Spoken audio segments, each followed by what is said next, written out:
Come on, church. We're going to worship Jesus.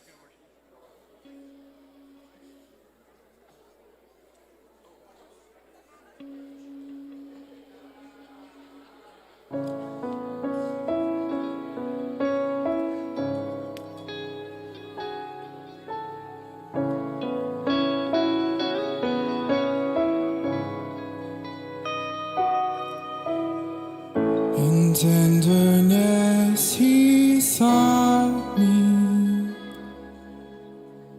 weary and sick with sin, and on his shoulders brought me back to his fold again.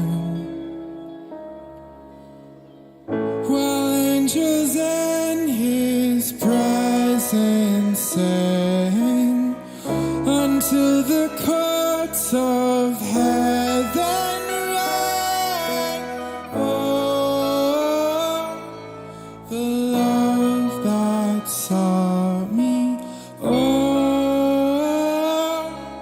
the blood that bought me. Oh, the grace that brought me to the fold of God.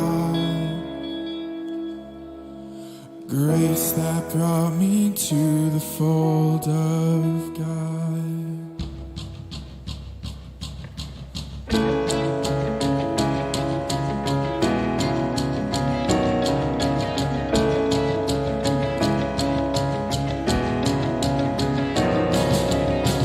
He died for me while I was sinning, needy and poor and blind.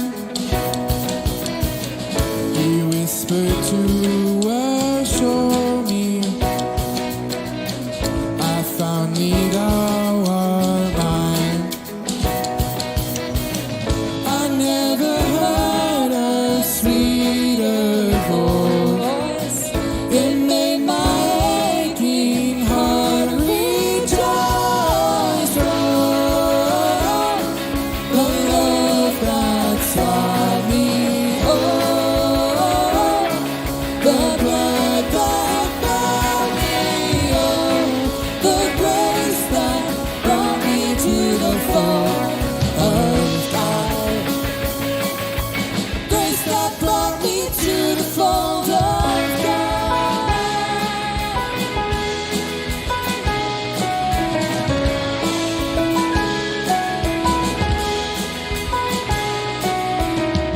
Upon his grace I'll daily ponder and sing anew his praise, with all adoring wonder. His blessings I'll retrace. It seems as if eternal days are far too short to sing his praise. Oh, the love that sought me. Oh, the blood that bought me. Oh, the grace that brought me to the fold of God. Grace that brought me to the fold of God.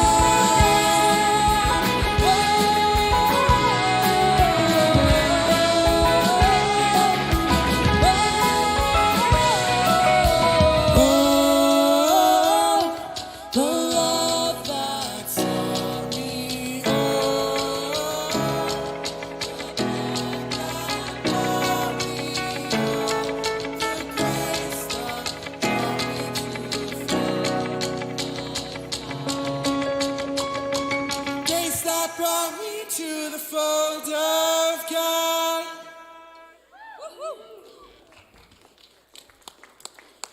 Good morning, church. It is so good to be with you.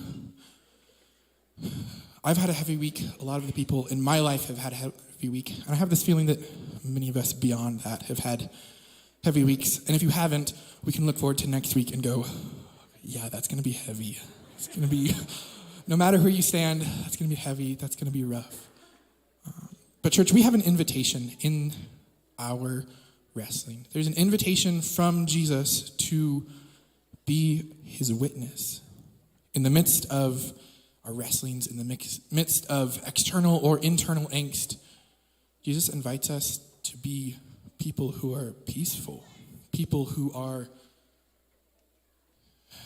not putting our hope in the current present moment, in the current outcome, not putting our hope in what we can achieve or what we can do. Instead, he invites us to live out the gospel, to live as his children, to live in peace. But our peace is not something that we need to struggle for or we need to fight for. It's not something that can be determined by outside sources. Rather, our peace comes from being with Jesus. It does not come from this outside, got to get my schedule together, got to get my time, all of the organization and all of those things. It is not in our struggle that we find peace, but it is in God's goodness and in his grace that we are invited to rest in him and allow him to give us his peace, which is so much better than our own. So we're going to take the next little bit of time to sit and worship Jesus, to set aside all of our life circumstances and be with him. We're going to begin by reading a psalm. We're going to read Psalm 9 together as a church to remind us of God's goodness and his justice and his love for us and his love for the outcast. And then we'll continue to worship. Please read with me. I will give thanks to the Lord with my whole heart. I will recount all of your wonderful deeds. I will be glad and exult in you. I will sing praise to your name, O Most High. When my enemies turn back, they stumble and perish before your presence. For you have maintained my just cause. You have sat on the throne, giving righteous judgment. You have rebuked the nations. You have made the wicked perish. You have blotted out their name forever and ever. The enemy came to an end in everlasting ruins. Their cities you rooted out. The very memory of them has perished. But the Lord sits enthroned forever. He has established his throne for justice, and he judges the world with righteousness. He judges the peoples with uprightness. The Lord is a stronghold for the oppressed, a stronghold in times of trouble. And those who know your name put their trust in you. For you, O Lord, have not forsaken those who seek you. Sing praises to the Lord who sits enthroned in Zion. Tell among the peoples his deeds, for he who avenges blood is mindful of them. He does not forget the cry of the afflicted. Be gracious to me, O Lord. See my affliction from those who hate me. O you who lift me up from the gates of death, that I may recount all your praises, that in the gates of the daughter of Zion I may rejoice in your salvations. The nations have sunk in the pit that they made. In the net that they hid, their own foot has been caught. The Lord has made himself known. He has executed judgment. The wicked are snared in the work of their own hands. The wicked shall return to Sheol, all the nations that forget God. For the needy shall not be forgotten, and the hope of the poor shall not perish forever.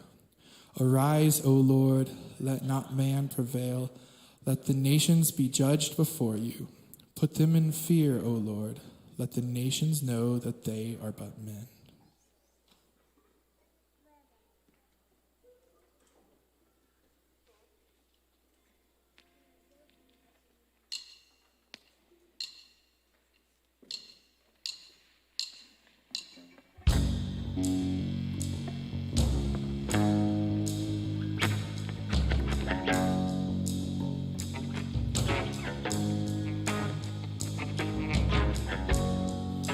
Once for all upon a tree, to make a way in set us free. The law's demand fulfilled in us.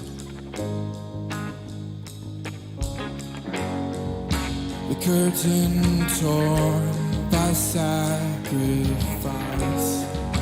the veil between open wide. The way is new in Jesus Christ. God has done what the law could never do. Never do. Christ has come, the sin condemner, law fulfiller. Jesus has come to set us free.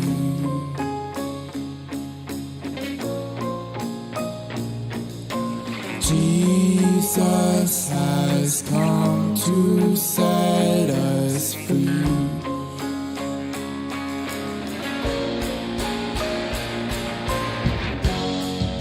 A guilty verdict laid on him. We are righteous and condemned. The holy place is open.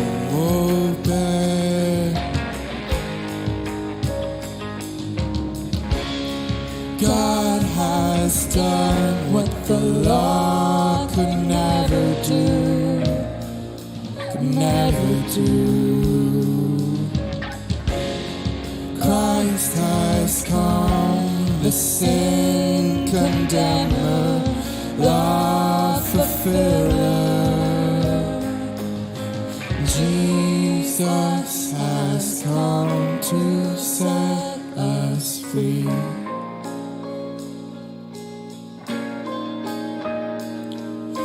Jesus has come to set us free.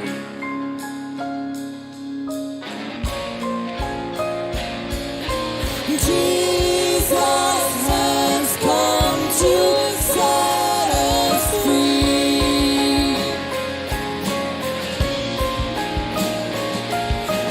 Jesus has come to set us free.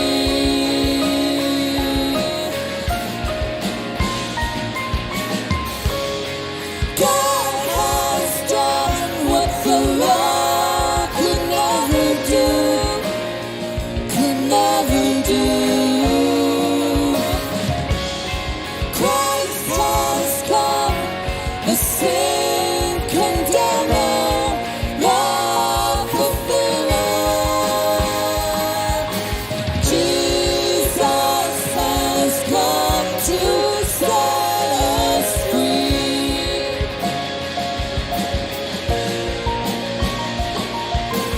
Jesus has come to set us free.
end.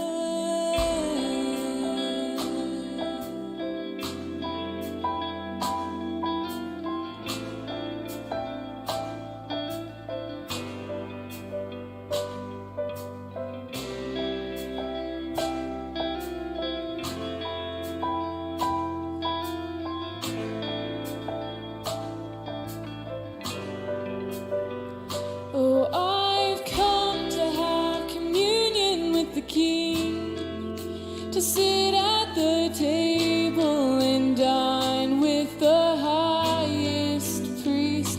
Oh, to know just what's on your mind, the secret of heaven I'll live to search, to find. So hide me deep inside your heart, Lord. Cover me with your wings. Bring me into safety. Bring me into fellowship with who you are, Lord. Father, Son, and Spirit. This is all I long for. I'll come to sit at your feet, to drink from the fountain of life. How it satisfies.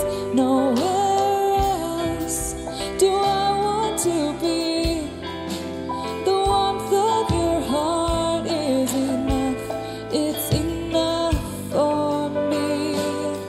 So hide me deep inside your heart, Lord. Cover me with your wings. Bring me into safety.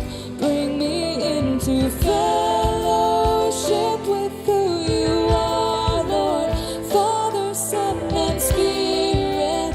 This is all I long for, to be in your midst. To be in your midst.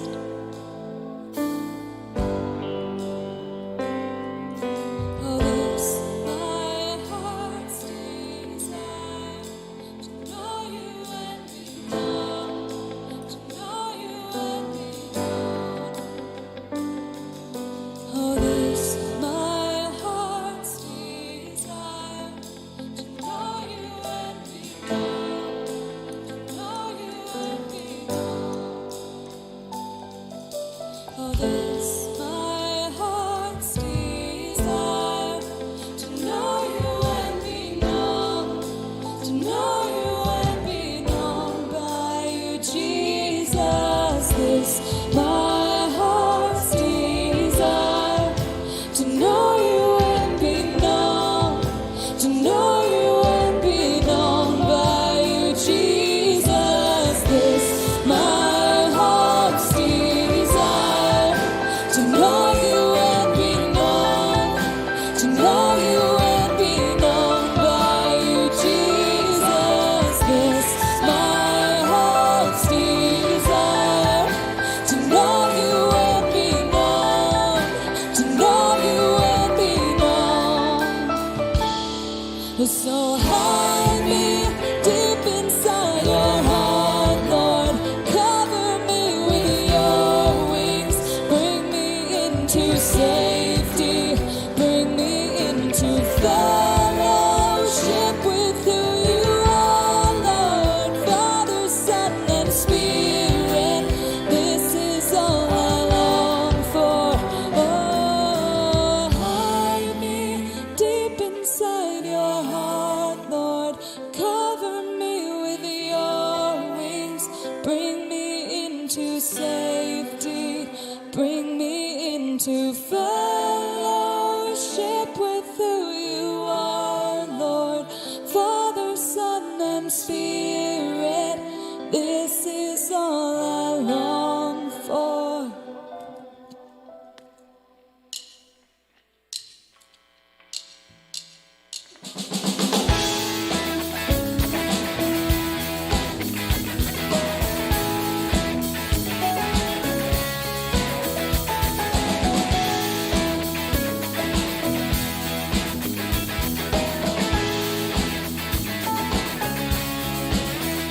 before the throne of God above.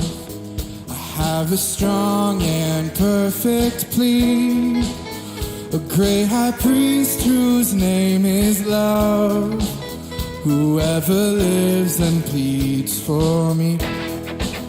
My name is graven on his hands, my name is written on his heart. I know that while in heaven he stands, no tongue can bid me thence depart. No tongue can bid me thence depart.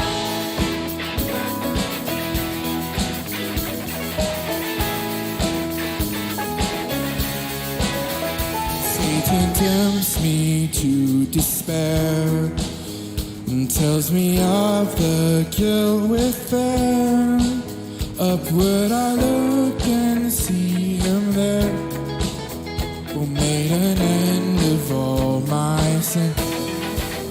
Because of him this Savior died, my sinful soul is counted free. For God the just is satisfied to look on him and pardon me, to look on him and pardon me.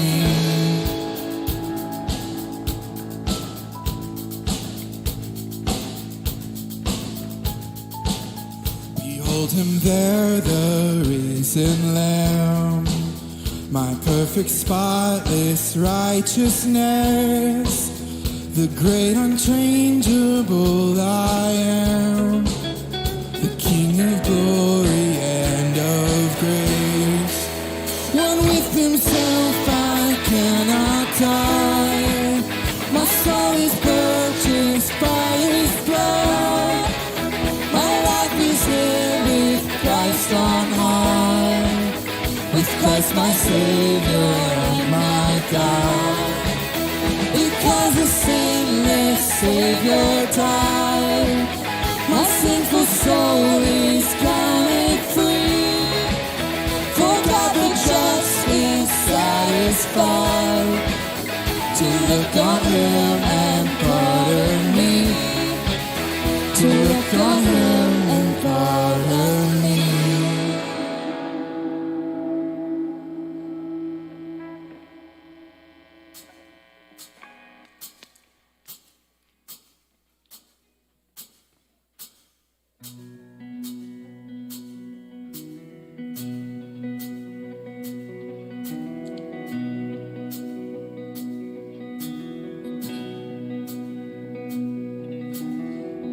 A mighty fortress is our God,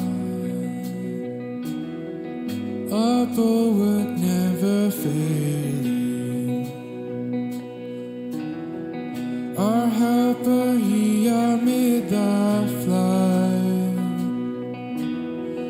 of mortal is prevailing. For still our ancient foe doth seek to work us woe, his craft and power are great, and armed with cruel hate. On earth is not his equal.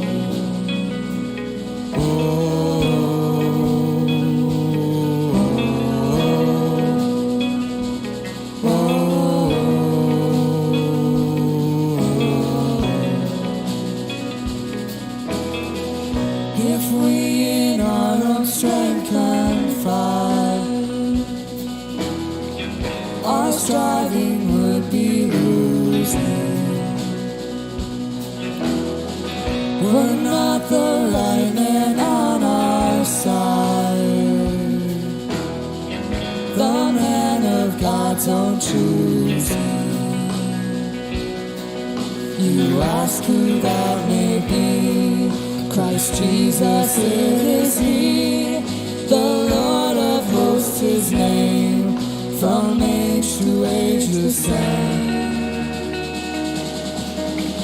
And he must win the battle.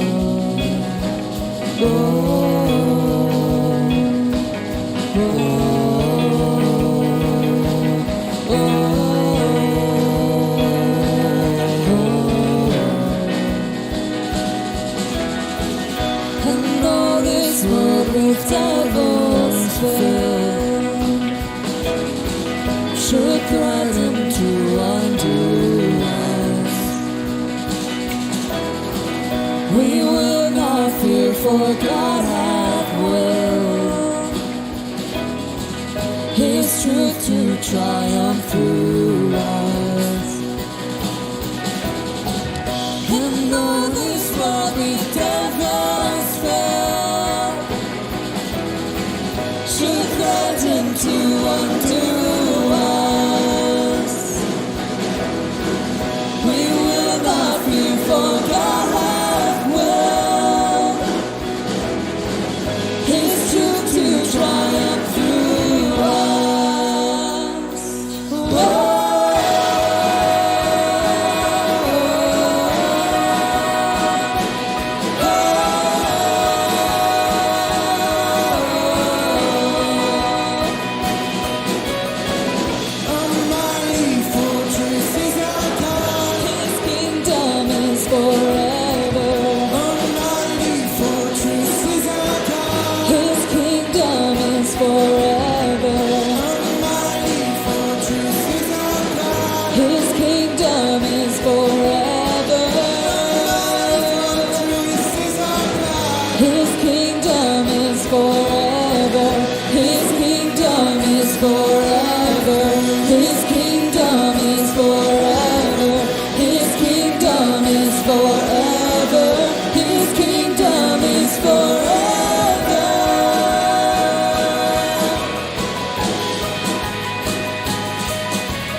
If we in our own strength can fight, our striving would be losing.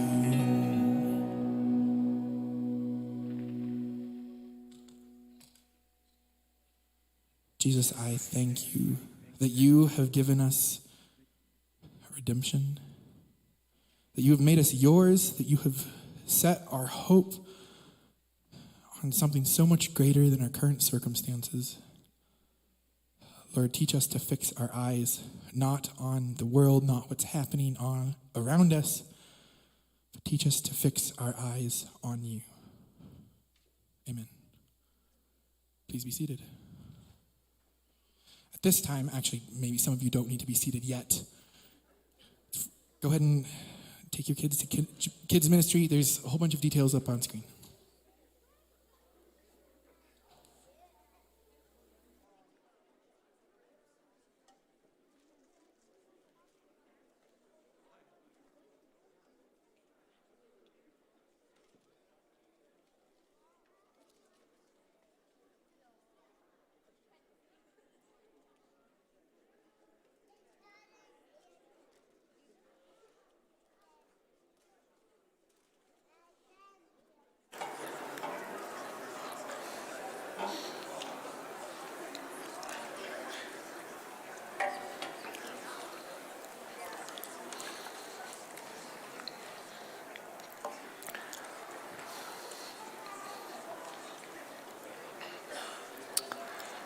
Okay, well, good morning.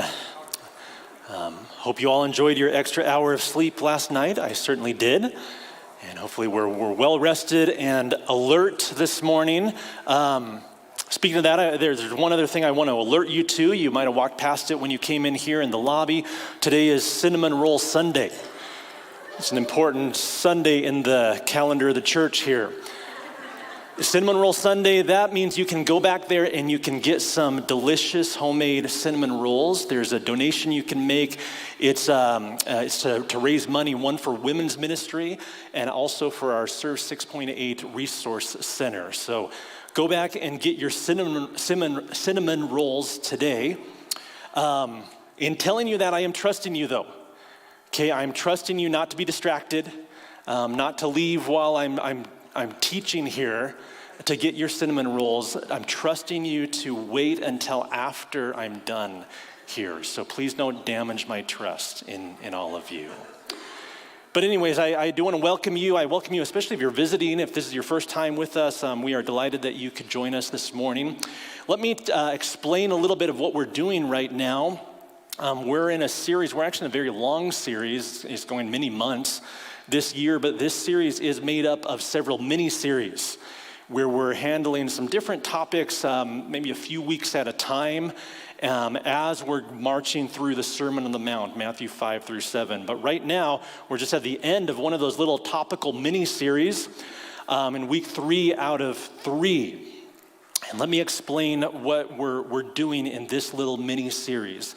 And I'm going to start with a quote from Flannery O'Connor.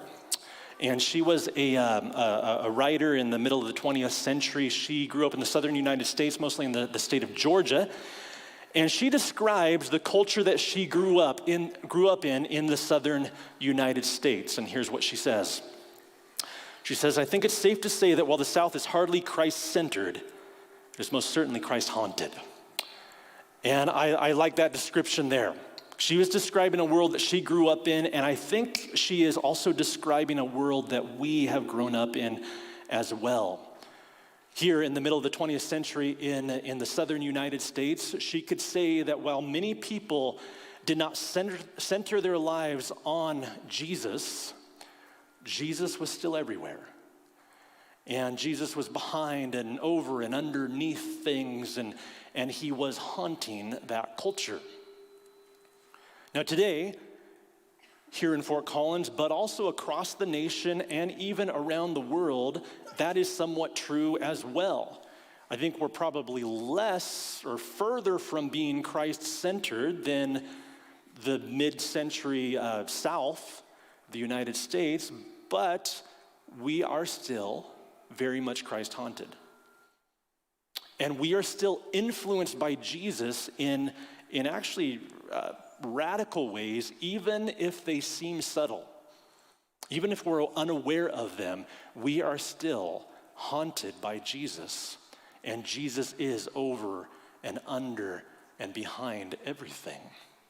If only we have eyes to see. Isaiah 6:3 says, "Holy, holy, holy is the Lord of hosts. The whole earth is full of his glory." And Isaiah was receiving a vision, and the seraphim were speaking this, and they say the whole earth is full of the glory of God. And that, of course, that glory is proclaimed through his creation and just everything that we see around us. But I think his glory also fills cultures and influences peoples. And it has certainly influenced us, and we can see the glory of God everywhere. And so in this little mini-series, what we've been doing is we've just been walking through history at a very superficial level. But we have been talking about the last 2,000 years of Christian history, and specifically how Jesus, through his church, has influenced that history. And so we just broke it into 3 big eras. And the first week we talked about antiquity and those first few hundred years after Jesus was born and how the Christian movement influenced the ancient Roman world. And then last week, Travis took us through the Middle Ages and that 1,000 years of history. And I think it was really helpful in that he explained how Christians can often take missteps. There's always this war between living according to the principles of God that we get in the Bible and living according to our flesh, the world. And so there were certainly errors along the way, and yet throughout it all, God was calling people and influencing people. And this era of the Middle Ages was much lighter, brighter than we're told, because Jesus was working and his glory was advancing throughout the earth. Well, today we're going to talk about the influence of Christianity on the modern age, about the last 500 years. And of course, as we do this, we are handling things very superficially. We're covering 2,000 years of history in 3 weeks, which is kind of silly. But this is just to whet your appetite, really.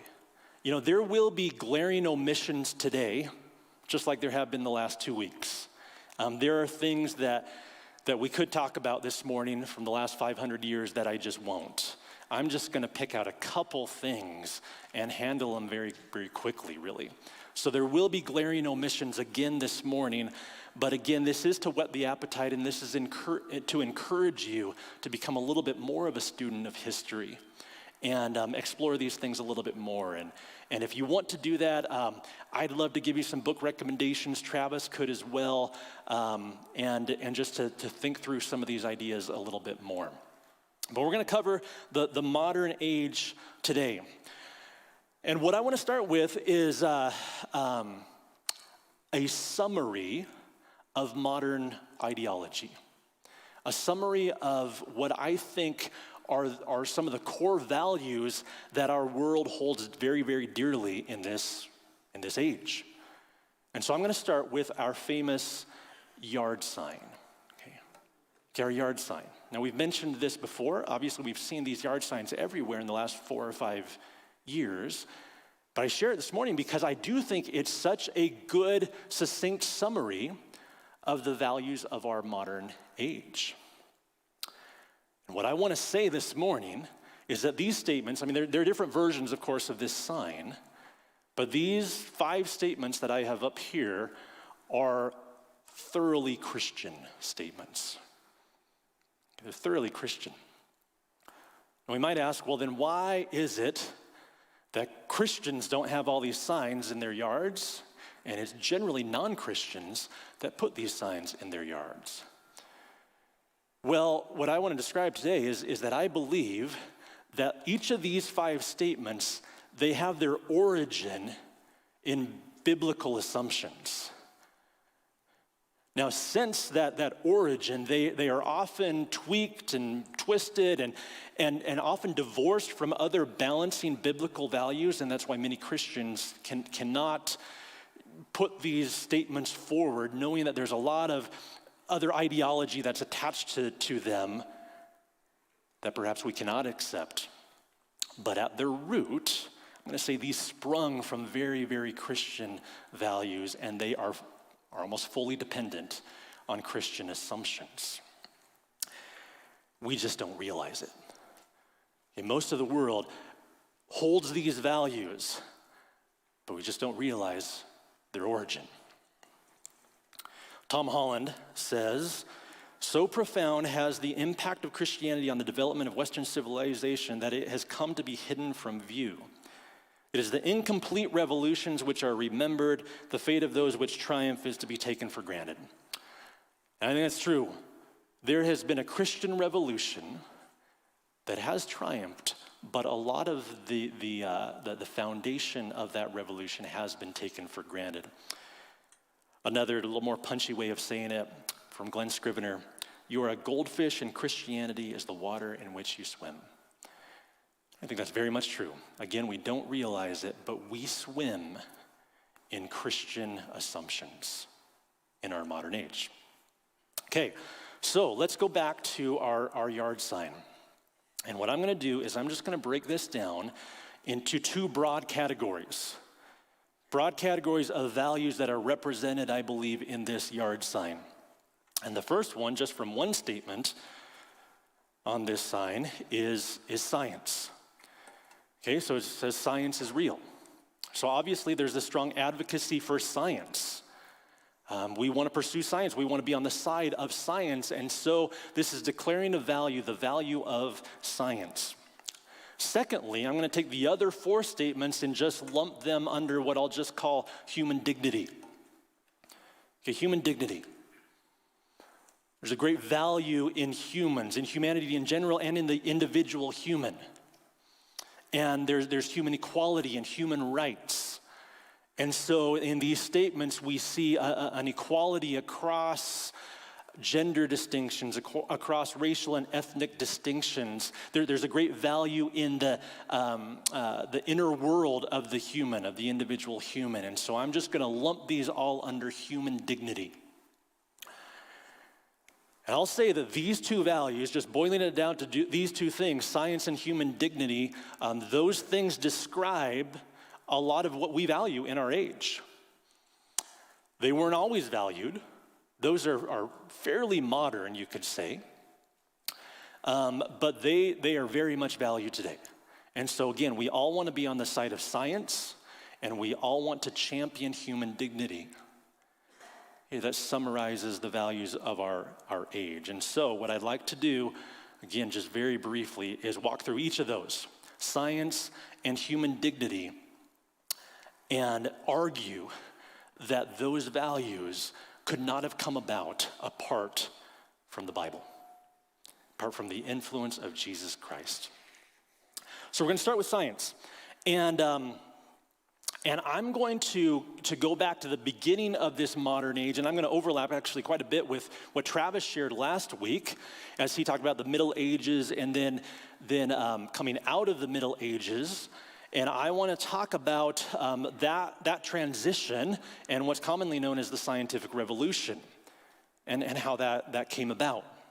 And so let me start by just describing the typical story that we hear.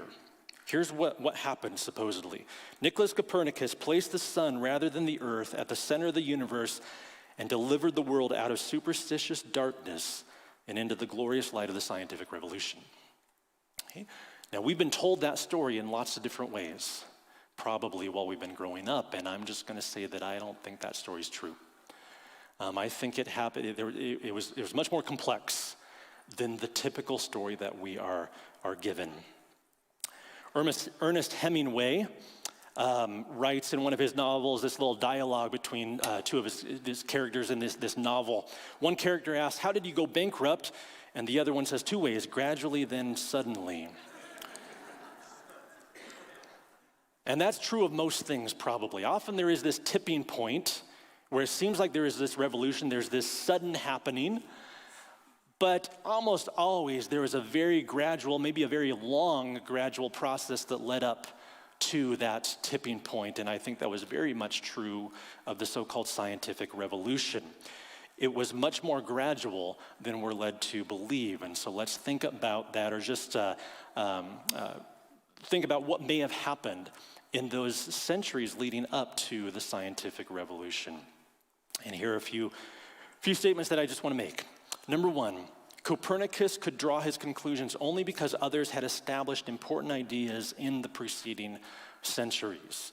So, for example, William of Ockham recognized that space is a frictionless vacuum. Nicole de Oresme, I think that's how you say it, established that the earth turns on its axis. Nicholas of Cusa proposed ideas related to perceptions of motion, and so on. And these things sort of had to be in place before Copernicus could draw the conclusions that he did.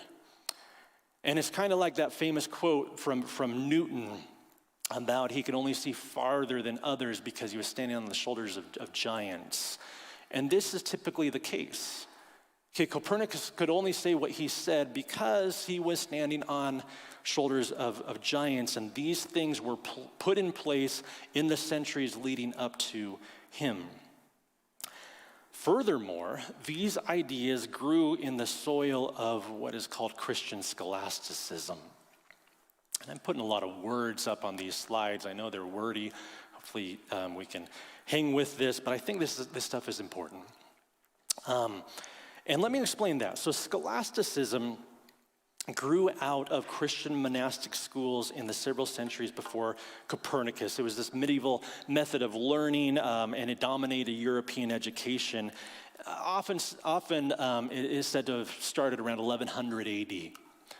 And so in those few centuries before Copernicus, this was the dominant method of learning. But even before that, early scholasticism could be said to have started in the 8th century with Charlemagne. And Travis again mentioned some of this last week, but in 787 AD, Charlemagne issued this decree establishing schools in every abbey in his empire. So this was the educational foundation. These schools began way back in the 8th century, and they're beginning something. They're beginning a ball is beginning to roll. And then Christian scholastics could be said to have invented the university in the 12th and 13th centuries, starting with university at Paris and Bologna in the 12th century, then Oxford and Cambridge around the year 1200 AD, and then dozens in the 13th century. And what we see is there's something building.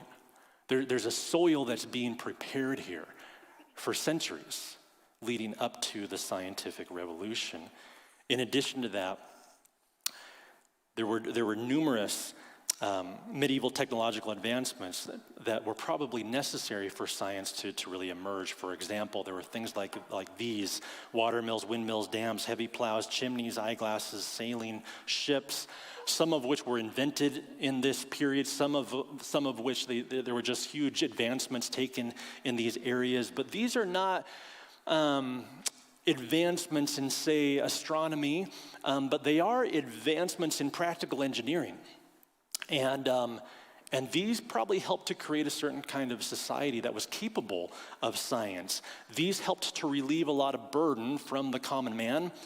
And when there's not as great of a proportion of people in a culture just devoting themselves to survival, because that burden is relieved through these kinds of engineering advancements, you have a greater proportion of people that can really devote themselves to, we could say, research, study. Those things were probably necessary for science as we know it to really, really take off. So this happened very gradually, and it happened in a very Christian context. And that's why we see some of the star players of the scientific revolution with a certain kind of view of the world and of God. So, for example, Copernicus says, to know the mighty works of God, to comprehend the wonderful workings of his laws, surely all this must be a pleasing and acceptable mode of worship to the Most High. Or a little later, Galileo. And by the way, Travis said he wanted to get to Galileo last week, and he couldn't. He just didn't have time. I thought, well, I'll get to Galileo this week, and I don't have time. So I'm just going to give you this quote. But he's a fascinating study. We've been given a certain story about Galileo, and it's pretty different than probably at least the popular narrative. And I'd encourage you to go research that. But he said, the glory and greatness of Almighty God are marvelously discerned in all his works. Kepler said, geometry is unique and eternal, a reflection of the mind of God. That men are able to participate in it is one of the reasons why man is an image of God. Isaac Newton said, this most beautiful system of the sun, planets, and comets can only proceed from the counsel and dominion of an intelligent, powerful being. In fact, Rodney Stark, a historian who wrote several books, one of which was The Triumph of Christianity, he did this little analysis of some of these guys that really were the backbone of the scientific revolution, and this is what he says. He says, I drew up a roster of the 52 major scientific stars during the era beginning with the publication of Copernicus's work in 1543 and stopping with persons born after 1680. Of these, 32, or 62%, were very religious men. Newton, for example, devoted far more effort to theology than to physics, predicting the date of the second coming as 1948. Of the remaining 20, 19 were quite religious, and only one, Edmund Halley, could be called a skeptic. So much then for tales of the inherent conflict between religion and science.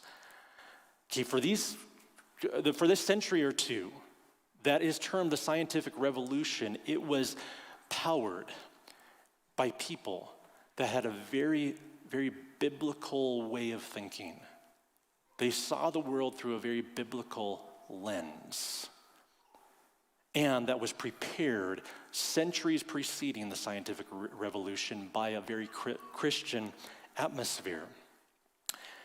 And we might ask, was that just coincidence? Was it just coincidence that science emerged in this culture, or was science empowered by certain ideas? Certain very biblical ideas, I think it was. There was a biblical foundation that was a platform for science to leap off of. And let me just give you a few of those biblical ideas that I believe led to science. And these, again, like I mentioned a couple weeks ago, these will sound like very simple, almost obvious ideas, but they weren't. They were not that obvious.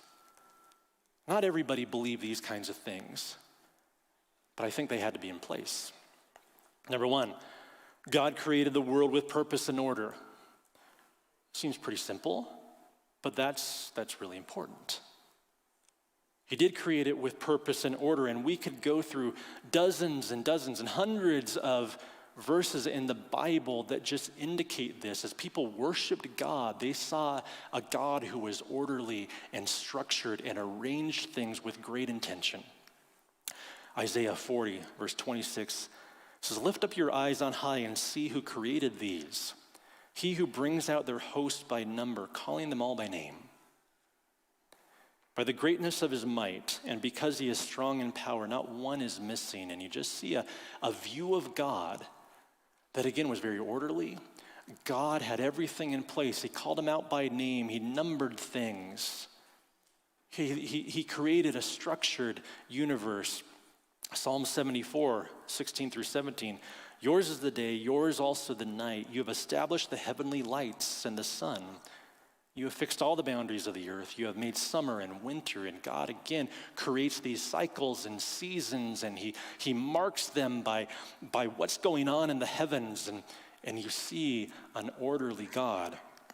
Psalm 139, in describing how God fashioned each one of us. It says, "For you formed my inward parts. You knitted me together in my mother's womb. I praise you, for I am fearfully and wonderfully made. Wonderful are your works. My soul knows it very well. My frame was not hidden from you when I was being made in secret, intricately woven in the depths of the earth." Okay, God intricately wove things together.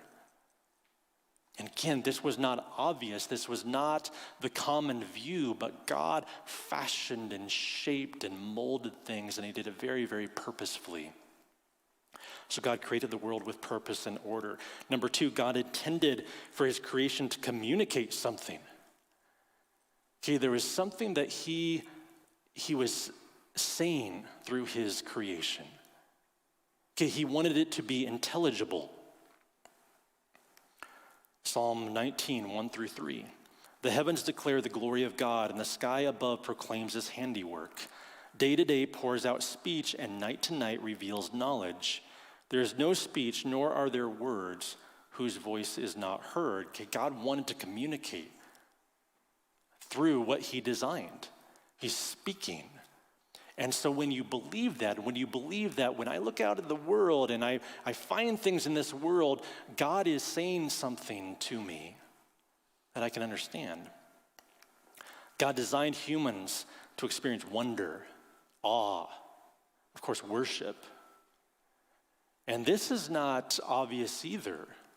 I don't think our modern secular way of thinking would have categories like awe and wonder. But because we are creatures that have been designed to experience those kinds of things, it motivates us. It motivates us to discover. Psalm 111, 2 through 3 says, "Great are the works of the Lord, studied by all who delight in them. Full of splendor and majesty is his work, and his righteousness endures forever." We study those things that we delight in. Okay, when we wonder, when we experience that awe, it compels us. So it's another piece of the foundation to pursue science. Number 4, God gave humans the capacity to figure things out and even commissioned them to do so. We were made to be rational creatures, to discover. Again, that's not obvious either, that we are rational, that we can come to certain conclusions, logical conclusions, but God made us that way. And then he even commissioned us to go figure things out. We go back to Genesis 1 and what's often called the dominion mandate. And it says, "God said, let us make man in our image, after our likeness, and let them have dominion over the fish of the sea and over the birds of the heavens and over the livestock and over all the earth and over every creeping thing that creeps on the earth." And what's behind this statement, what it's implying is that God is giving man a stewardship, and God is really encouraging us to figure things out and to cultivate. And he's implying there are treasures out there that you can go find and then you can utilize them. And there's this impetus for discovery and wonder. So these are some of the ideas that we find in the Bible that is part of this foundation that produced science. Now, these ideas were not embraced by the ancient world, the pre-Christian world. You just don't find them. I'm going to share an extended quote from Glenn Scrivener. I'm going to share several extended quotes this morning, just because some of these guys that wrote about these things and summarized these eras of history are smarter than I am, and they can explain it better. But here's what he says. He says, the central feature of the ancient Greek worldview was the idea of fate and necessity. Aristotle saw all things unfolding by an all-determining reason. Neither the gods nor humanity nor the world were free. Everything was the way it had to be. So on a question like, what shape are the orbits of the planets? Aristotle would answer, circular, because the circle is the most perfect shape, and in all the cosmos, heavenly bodies are the closest to perfection. Notice the assumptions. There is a way things must be that is baked into the fabric of the cosmos. The orbits of the planets are fixed by reason, and we can access that reason by thinking carefully. Investigating the world with our senses investigating the world with our senses is not that reliable. After all, our senses deceive us. For Aristotle and his followers, studying the world was less a journey outwards into the surprising ways things are, and more a journey of the mind upwards into the predictable ways things must be. All this made the Greeks brilliant at reasoning and indifferent to experimentation. Okay, if you follow that, science did not emerge out of ancient Greek thinking. It's often thought that after the ancient Greek writings were rediscovered, that's when science emerged, but science didn't emerge when those things were written. There was something else that was needed. In addition, they wouldn't come from the modern world either. I'll give you a quote from William Provine, an evolutionary biologist at Cornell University. He said, "Let me summarize my views on what modern evolutionary biology tells us loud and clear. And these are basically Darwin's views. There are no gods, no purposes, and no goal-directed forces of any kind. There is no life after death. When I die, I am absolutely certain that I am going to be dead. That's the end of me. There is no ultimate foundation for ethics, no ultimate meaning in life, and no free will for humans either." What an unintelligible idea. I think there's a consistency in his thinking here, actually. As he adopts the worldview that he has adopted, he is concluding that there's no meaning in life, and there's actually no free will for humans. The ancient world was very fatalistic, determined by fate. So should the modern world be. Okay, we are, everything about us is determined by our biochemistry. Okay, just the natural laws of the universe move in such a way that everything is determined for us. And if that's true, does that give any kind of motivation to pursue science? And I would say it doesn't. I would say those that are pursuing science are just living off of the fumes of Christian assumptions. So, we value science in this modern age, but that was something that was given to us, I believe, by Christianity. Now let's move to human dignity. And there's a lot that could be said here. I'm just going to say a few things, and I am going to go back first to the beginning of our country. So let's go back to July 4th, 1776, in the Declaration of Independence, and I'll read the famous line, okay, that we're all familiar with. "We hold these truths to be self-evident, that all men are created equal, that they are endowed by their Creator with certain unalienable rights, that among these are life, liberty, and the pursuit of happiness." This is an amazing statement here. Okay, that is self-evident that we are all created equal. And that those ideas shaped obviously a nation, and then a world. Let me read another extended quote from Andrew Wilson. He said, "There are only 6 countries on earth that do not claim to be democratic.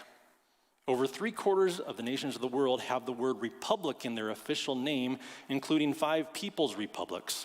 Some of the most authoritarian regimes anywhere call themselves democratic republics. The fact that many of these nations would lack a number of democratic hallmarks, universal suffrage, fair elections, voter security, the rule of law, a free press, an independent judiciary, and so forth, is an ironic demonstration of how widespread the democratic ideal has become. Even those states that have no intention of functioning as democracies feel the need to pretend that they do. This is so commonplace now that we can forget what an astonishing change it represents. Today, there are around 7 billion people living in countries that purport to be democratic republics. In 1775, there were none." Okay, so in the last 250 years, this form of government, even if it's not applied real consistently, has swept around the globe, and it's rooted in certain ideas, and specifically in the ideas of human equality. Okay, that everybody can have a voice in the running of a nation and a government because we are equal, and that's self-evident. But I'm going to say that it's not. Okay, that it's not self-evident. That's kind of why they needed to write it down, because it wasn't that self-evident, and it never has been. I actually want to share the original draft of the Declaration of Independence. And so Thomas Jefferson, of course, wrote it, and he went through a few drafts before getting to the final version, but he sent his initial drafts to Benjamin Franklin and to John Adams, and he wanted some input. Okay, and so specifically he sent it to Franklin, and Franklin made some edits. But here's the original famous line. "We hold these truths to be sacred and undeniable, that all men are created equal and independent, that from that equal creation they derive rights inherent and inalienable, among which are the preservation of life and liberty and the pursuit of happiness." So Franklin scratched out sacred and undeniable and replaced that with self-evident. And a lot of the language is still very, very much the same, very similar, but there were these tweaks made. Went from sacred and undeniable to self-evident. Well, I think Jefferson was right the first time. Actually, I think these truths are not self-evident. They actually must have their origin in the sacred. And they did. They again came out of this book right here. They have a very sacred origin. They are not self-evident to everybody.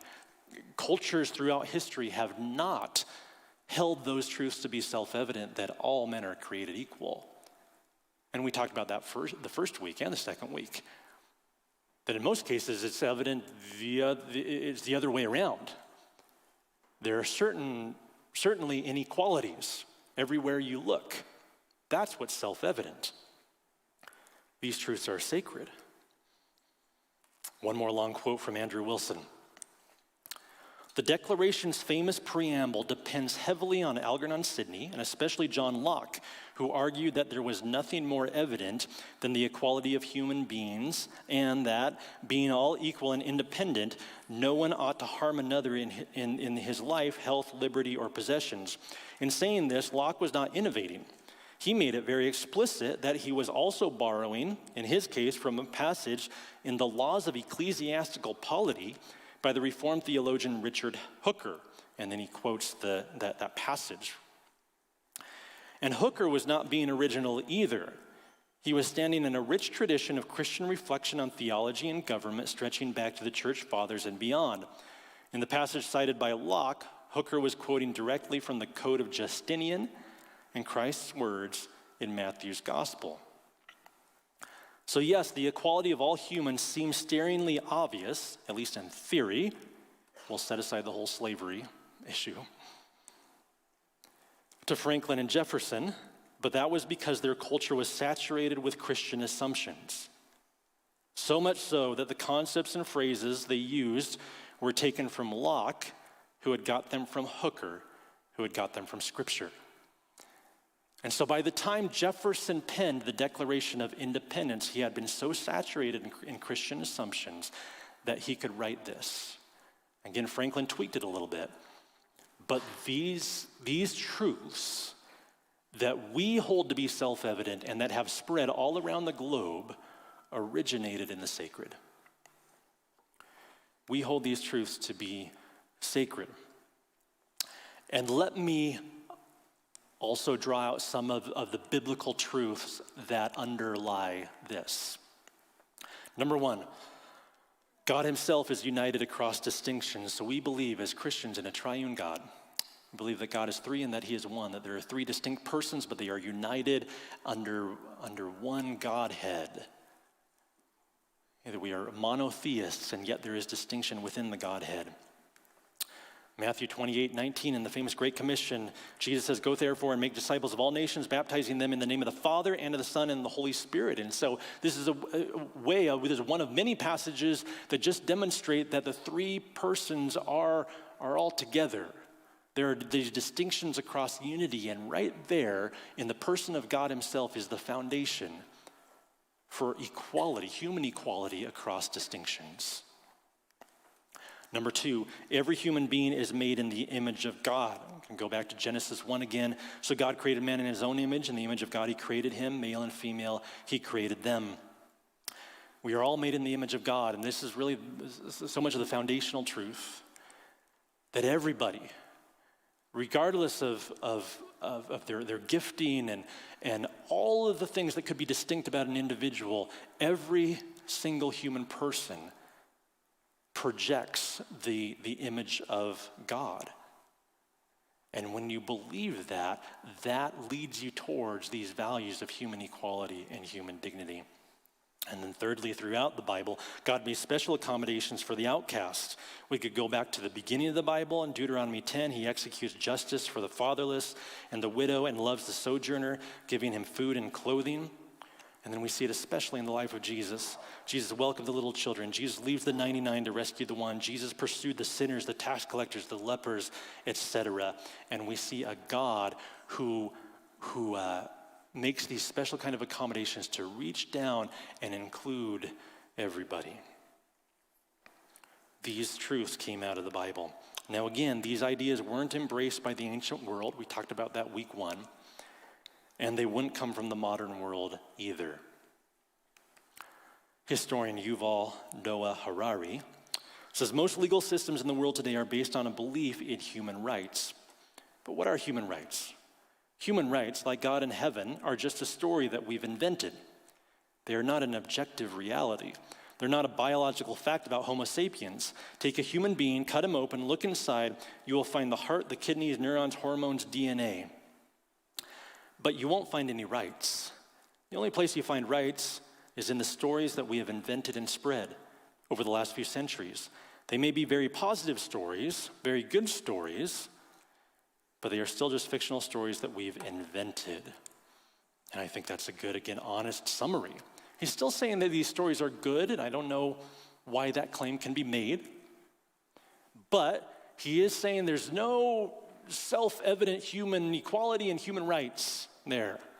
You don't get that from the modern secular worldview either. Perhaps the most famous philosopher that honestly acknowledged this was Friedrich Nietzsche. There's one of his famous passages. It says, the weak and the botched shall perish. First principle of our charity, and one should help them to it. What is more harmful than any vice? Practical sympathy for the botched and the weak. Christianity. Of course, he's criticizing the Christian concern for the weak, because that doesn't make sense. It shouldn't make sense. Again, in a secular worldview, concern for the weak doesn't really make sense.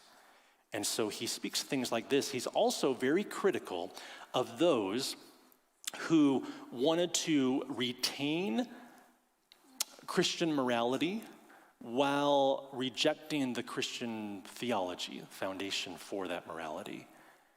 Because again, I think he was being very honest and very consistent. Where he was chastising people, he's saying, okay, if we've killed God, that was his famous statement, God is dead, we've killed him. If we've done away with God, can we really keep what God gave us?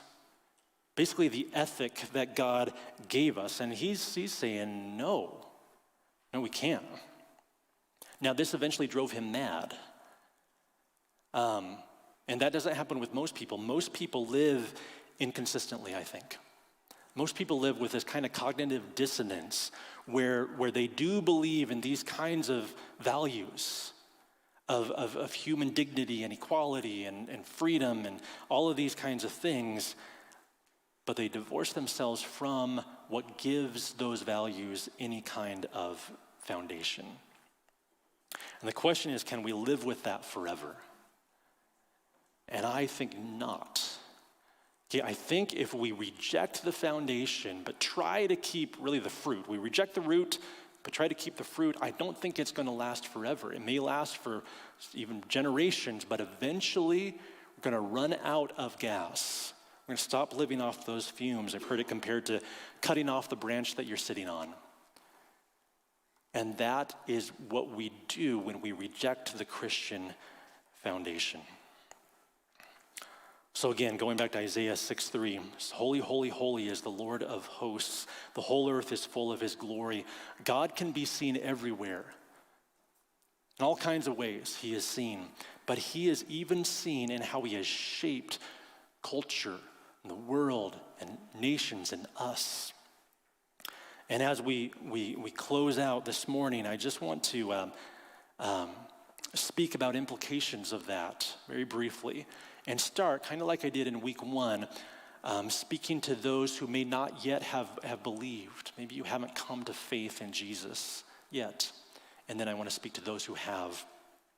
But for those who have not, I just want to challenge you to consider the possibility that perhaps many of the values that you hold very, very dearly, they're very, very important to you, perhaps they did have their origin in this book. Okay, that this is where they come from. They don't come from anywhere else. They came from here. And you've been influenced by a culture that has been shaped by this book, and so you have taken in those values, but then maybe they resonated with you so deeply because God has given you certain moral inclinations. We talked about that first week also. Romans 2 says that God has written his law on our hearts. Even if we've never read this book before, his law is written on his hearts. He has given us certain moral inclinations. And if our values, if those kinds of biblical values really resonate with us, perhaps it's because God has made us receptive to those. There is a God behind those values. But if there is a God behind those values, he didn't give you those moral inclinations just so that you could live a good life, although that would be part of it. He also just wanted to alert you to his presence so that you could turn to him, so that you could have a relationship with him. You could find him in where you wouldn't expect him by looking at your own values. You may see God there. And perhaps he's using those values to beckon you and to draw you to himself.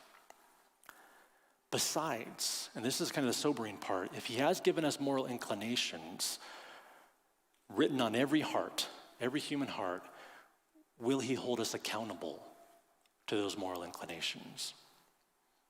And according to the Bible, he will. Okay, he will hold us accountable to his moral law.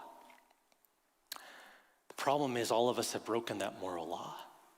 We've been given witness of it. It's written on our hearts, but we've all broken it. And he may punish us because we've broken that law that we all kind of know, we all kind of resonate with. But he has also provided a way out there. Although we are all accountable, although we all deserve punishment, he is willing to take that punishment himself through Jesus Christ. And that's why Jesus came. Jesus came to die so that punishment could be placed on his shoulders rather than ours. And all we have to do is trust him in that. We believe, place our faith in Jesus. And I just want to encourage each of you, if you have not yet done that, talk to somebody who has, somebody you know, somebody around you, and ask them to explain that to you. What does that involve? Because again, if these values that we've been talking about resonate with you, and it's true that they came straight out of the Bible, and that's indicating that there is a God behind those values who is pressing on you, who's haunting you, then we don't want to ignore that. And we want to understand what he's asking from us.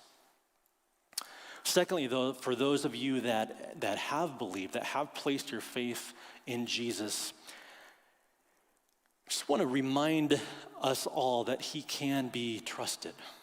It's a very simple message. He can be trusted. And I think that's one of the great advantages of taking a look at history, and that's why we wanted to do that in these 3 weeks, even leading up to this week. May have heard there's an election this week. Zeke alluded to that earlier. There's an election this week, and it can be pretty unsettling for a lot of us. But I think it's helpful to look back over the centuries. And when you do, and when you look at it through a certain lens, through a biblical lens, you say, God's everywhere. Okay, the whole earth is full of his glory. He is influencing everything. He's in control. He's king. He's advancing his purposes. He can be trusted. Whatever happens this week, he's going to continue to shape and to influence and guide and express his kingship. Band, I want to invite you to come on back up. We're going to close in worship. But God can be trusted. We can have, when we look at this history, we understand that it's his history. And we can be at peace there. We can have a settled peace, trusting him that he's going to continue to shape and to guide. And his glory will be proclaimed in lots of different ways, even when it seems subtle. Even when people are unaware, his glory is proclaimed. And everybody you talk to has that inward witness in them. Okay, God is impressing himself on them. They may not be aware of it. They may not connect the dots yet.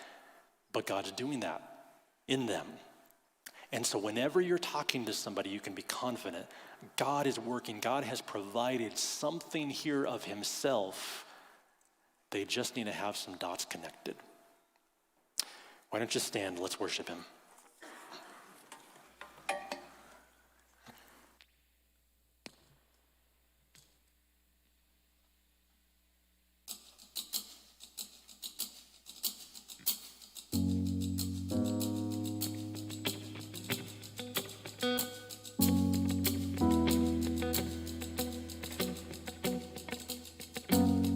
Be merciful to me, O God. For in you my soul takes refuge. In the shadow of your wings I'll hide, till the storms of destruction pass by. Be exalted, God above the heavens. Let your glory cover all the earth. Be exalted, God above the heavens. Let your glory cover all the earth.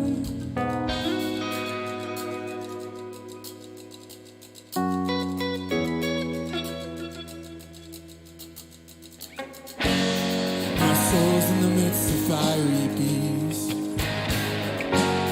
and sons of men with spears for teeth. I will call to him who vindicates. He will send from heaven and say, be exalted, God above the heavens. Let your glory cover all the earth.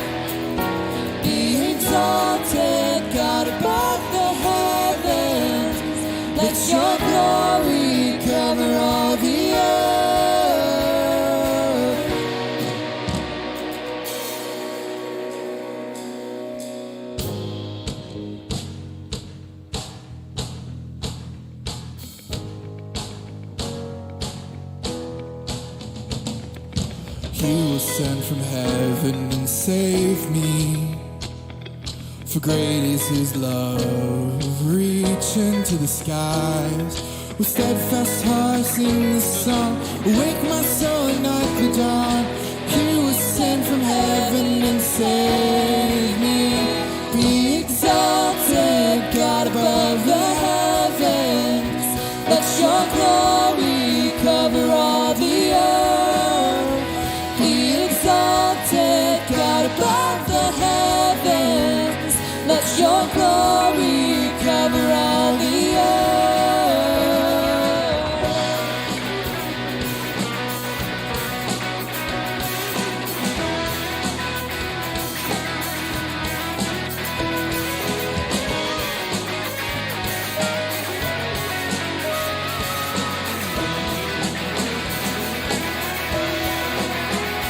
Be exalted, God above the heavens. Let your glory cover all the earth.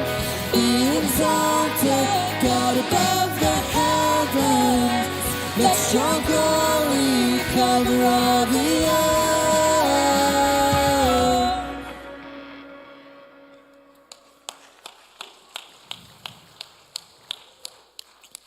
Go in peace.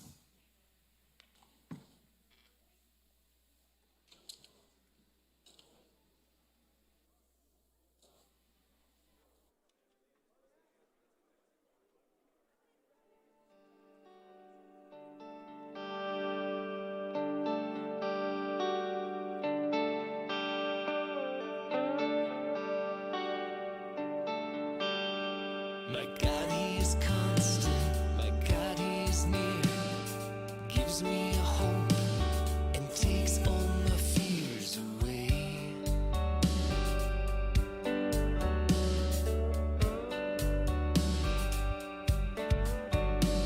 My God, He defends me and comes to my aid.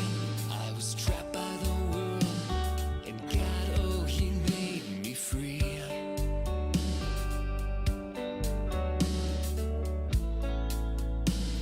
My God, oh, He made me free. I know you're there when my fickle heart has strayed. I know you're there, my God, who is the same.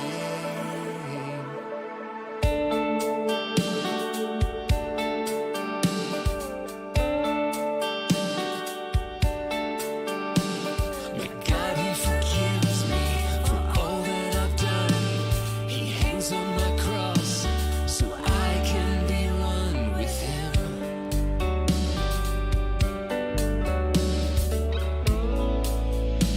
So I can be one with Him.